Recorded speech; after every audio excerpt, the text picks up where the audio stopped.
Фантоцио Мазини, как-то вы в Риге участвовали в выставке-конкурсе. Выставка была «Арт-Рига». Как она называлась? «Арт-Рига». У вас был ролик оттуда, но я не могу найти. Есть плейлист «Мои выставки». И поищите там. Это я несколько раз там бывал. Это был 19-й год, 18-й, по-моему, еще раньше. Очень симпатичное место, музей железной дороги. В Риге его знают, он близко очень прям к центру, находится через реку. И выставлялись там не один раз. Очень приятная атмосфера, теплый прием и заинтересованные зрители. РАМ 8966, поделитесь, как вы ведете работу над большим холстом. Стараетесь раскрыть целиком или от куска? И на чем висят картины в мастерской? На саморезах. Два самореза ввернуты в стену. Снимаешь и вешаешь легко. По идее, хорошо бы сделать, конечно, подвесные системы, но если картины все время меняются, то на каком-то уровне самореза прям ввернул и на них. Но все-таки лучше всего, как я пришел к выводу, не от куска идти в большом холсте. Это зависит от сюжета. Если там модель, я могу и сразу прям нарисовать и писать. Но если там какая-то сложная композиция с многими пятнами, со сложной перспективой, например, там в ту точку схода, вправо, влево, то лучше все это подготовить на небольшом формате, а потом перенести на холст. Есть разные задачи. Есть сложные задачи, там, где фигуры, например, в ракурсе. Лучше это готовить заранее, потому что, чтобы не тратить много времени на переписывание. Ты работаешь, потом отходишь, через какое-то время видишь, что не нарисовано. Приходится переписывать, перерисовывать. Поэтому рисунок лучше все-таки подготовить заранее. Я вот все-таки к тому склоняюсь, к этому. Если пейзаж, натюрморт, то можно сразу писать. Ну, это индивидуально. Как вы чувствуете, так, как вам удобно, так и работайте. Главное, чтобы все было на месте. Это ключевая вещь. Ну, каждый из нас это понимает. Чтобы рука не была там короткой, голова не была большой. Ну, у каждого свои какие-то такие вот промахи бывают. Мы все свои промахи знаем, и поэтому лучше все это... Поэтому-то и нужно рисовать наброски все время. Это такой тренинг. И на разных форматах причем. А то привыкаешь к одному формату, потом берешь другой, уже как-то не очень ловко себя уютно чувствуешь. User YL, спасибо за прекрасное творчество, спасибо за хорошие теплые слова. Вы планируете мастер-классы во Франции? Если да, то где можно посмотреть информацию? Я буду выкладывать все на сайте. Сами понимаете, какая сейчас обстановка. Я жду, когда можно будет выезжать за рубеж и во Францию прямо в первую очередь, в одну из первых. Наверное, это лето мы пропустим, ну а потом, надеюсь, что все закончится, вся эта, ну вот то, что называть нельзя ни одним словом, ни другим. И тогда мы сможем жить, и даже это слово нельзя называть, в этом вот, в чем мы сможем жить, нельзя называть, вы представляете? Иван. Недавно услышал от знакомого художника, что для того, чтобы живопись была матовой, после высыхания можно покрыть спиртом. Вопрос такой, как относитесь к этому? Есть ли еще способы, кроме тянущего грунта, для создания матовой поверхности? Вы знаете, я бы не рискнул спиртом покрывать. Зачем вносить еще дополнительный элемент, в структуру масляной краски? Там все сгармонизировано, масло льняное есть, связующее и пигмент, да? Ну, еще там кое-что. Зачем еще спирт? А вдруг что-то порушится, разрушится? Ну, попробуйте, конечно, на маленьком кусочке. Реставратор, скажите свое слово. Я бы так не рискнул. Тем более, если есть, хорошие, проверенные способы, как этого избежать, как работать удобно. Дело не в том, чтобы потом покрыть, а в том, чтобы работать было комфортно, чтобы мазки не смешивались с предыдущими, с нижним слоем, когда ты пишешь. Тянущий грунт для меня одну цель преследует – избежать грязи, добиться чистоты цвета. Мне никогда не было комфортно так работать до того, как я стал писать на таком грунте. Это были все время мучения, преодоление материала.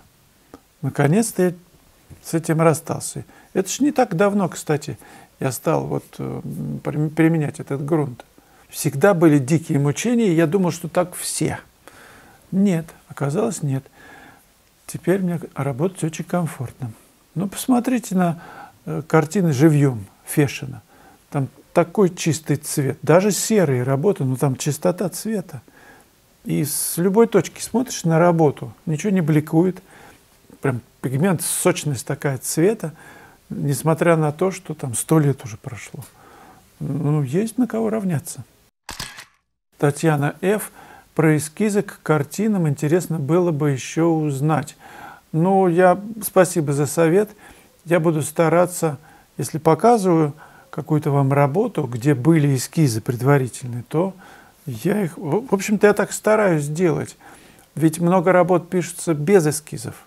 Но если таковые были, я вам буду их демонстрировать. Это, конечно, важно, потому что, некая кухня, как это все сочинялось, должно быть и видно. Алоэл Кристалл. Я так поняла, что тот пост насчет картин в маленькой квартире был не столько об освещении, сколько о детализации, прописанности. Когда вблизи смотришь на импрессионистическую работу, просто видишь хаос пятен, чтобы понять, что там, нужно отойти подальше. Действительно, есть такие живописные шедевры, работы, где происходит оптическое смешение цветов. Это большая цель художника, чтобы цвета соседние работали, усиливали друг друга. Посмотрите на цветовой круг, и противоположные цвета, дополнительные или контрастные, используйте их для усиления друг друга. Это не значит, что там синий берете и красный, фиолетовый, желтый. Нет, речь идет еще и о сближенных цветах, о тонких отношениях. Тонко-желтый, например, светло-желтый, светло-фиолетовый. Они могут настолько дополнять друг друга, что просто на соседство этих двух бледных цветов очень приятно смотреть. Так устроен наш глаз. И это можно использовать. Конечно, в маленькой квартире такую пуантилистическую какую-то живопись, где нужно отходить, может быть, и не повесишь. Таким картинам нужен отход, но как приятно приблизиться, чтобы посмотреть красоту мазка, красоту каких-то, разработку каких-то там пятен, деталей.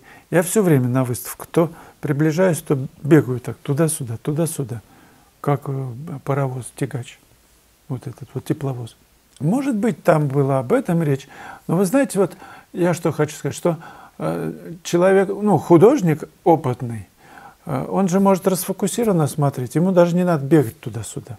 Он какую-то среднюю дистанцию выберет и смотрит и фокусированно, и расфокусированно. То есть он может целиком увидеть красоту композиции и и детали увидеть. И просто внимание свое перемещать, фокус, не фокус, немножечко так рассеянно смотреть и получать целостное впечатление, даже если вы стоите там близко довольно-таки.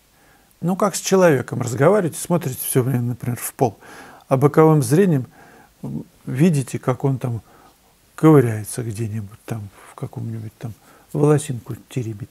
Конечно, вы не будете поднимать глаза, зачем ему создавать неудобства. Так и будете разговаривать. Очень многие люди разговаривают друг с другом, я знал такого, он никогда не смотрел в глаза, всегда смотрел в пол и говорил с тобой так. А есть еще те, которые смотрят немножко вверх.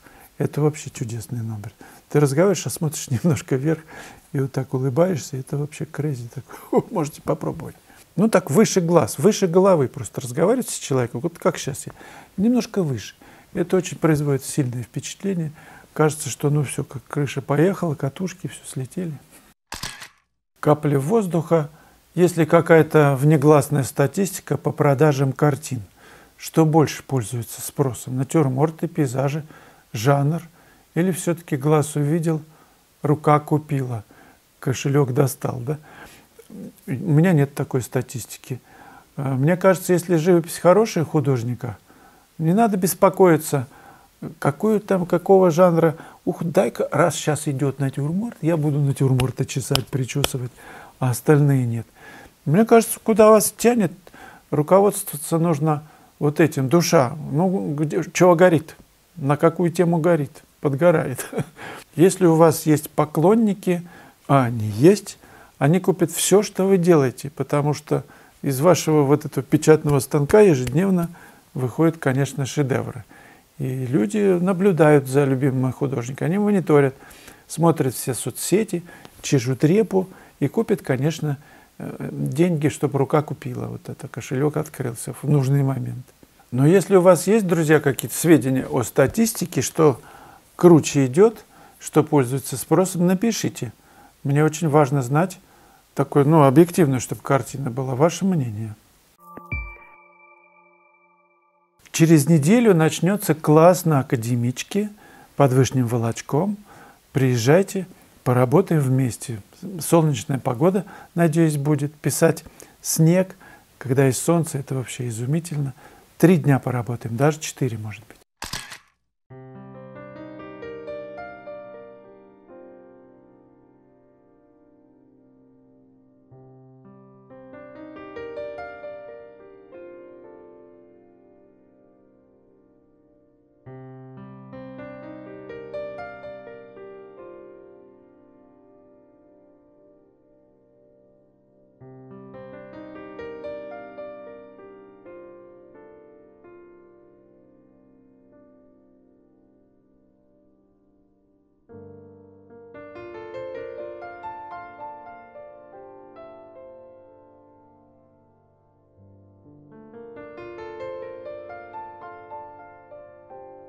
Хочу предложить вам посмотреть ролик «Живопись в процессе» маслом «Королева маскарада».